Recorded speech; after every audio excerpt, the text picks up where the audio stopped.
The Sydney Harbour Bridge. The Sydney Harbour Bridge is a steel through-arch bridge across Sydney Harbour that connects and allows rail, vehicular, bicycle, and pedestrian traffic between the Sydney Central Business District and the North Shore. This type of bridge is made from materials such as steel or reinforced concrete in which the base of an arch structure is below the deck, but the top rises above it, so the deck passes through the arch. Cables or beams in tension suspend the central part of the deck from the arch. The bridge was designed and built by a British firm called Dorman Long Company and opened in 1932. It was the world's widest long-span bridge until construction of the Newport Man Bridge. It is also the fifth longest spanning arch bridge in the world, and it is the tallest steel arch bridge, measuring 134 meters from top to water level. Until 1967, the Harbour Bridge was Sydney's tallest structure.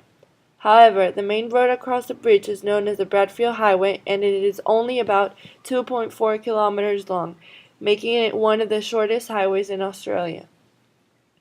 The arch is composed of two 28-panel arch trusses. Their heights vary from 18 meters at the center of the arch to 57 meters at the ends next to the pylons. The arch has a span of 503 meters and its summit is 134 meters above mean sea level. However, expansion of the steel structure on hot days can increase the height of the arch by as much as 18 centimeters. Large steel pins support each end of the arch, allowing it to rotate to accommodate expansion and contraction caused by changes of temperature and avoiding stresses that would otherwise cause damage. The total weight of the steelwork of the bridge, including the arch and approach spans, is 52,800 tons, with the arch itself weighing 39,000 tons. The Sydney Harbour Bridge, also affectionately known as a coat hanger, was opened on March 19, 1932, by Premier Jack Lang, after 6 years of construction. Made of steel, the bridge contains 6 million hand-driven rivets. The surface area that requires painting is equal to about the surface area of 60 sports fields. The bridge has huge hinges to absorb the expansion caused by the hot Sydney sun. You will see them on either side of the bridge at the footings of the pylons. You can have a close-hand look while you are in Sydney by visiting the southeastern pylon. It is a walking trip and recommended for the fit only. It is a longish walk to get to the base of the pylon, and then there are 200 steps to the top.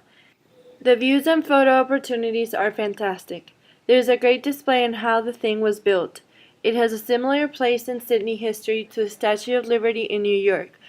It represents one of the biggest landmarks alongside the Sydney Opera House. It is a grand old bridge, and one you will remember whenever you think of Sydney after you visit. At each end of the arc stands a pair of 89 meters to 192 feet high concrete pylons, or tower structures faced with granite. The pylons were designed by the Scottish architect Thomas S. Tate. The abutments of the base are the meeting points between the foundation of the bridge and the pylons. These are essential to support the loads of the arc and hold its span firmly in place. However, the pylons themselves have no structural purpose. They were included to provide a frame for the arc panels and to give better visual balance to the bridge. The pylons were not part of the original design and were only added to allay public concern about the structural integrity of the bridge. The pylons were originally added to the bridge mainly because of the design concept, but nowadays all 4 pylons have been put to use. The southeastern pylon contains a museum and tourist center with a 360 degrees lookout at the top, providing views across the harbour and city. The southwestern pylon is used by the New South Wales Roads and Traffic Authority to support its camera overlooking the bridge and the roads around the area. The 2 pylons containing the maintenance shed for the bridge and the base of the northern pylon containing the traffic management shed for 2 trucks and safety vehicles used on the bridge. Throughout the years, the bridge has become an attraction to tourists and an iconic image of Sydney, along with the Sydney Opera House and the harbour.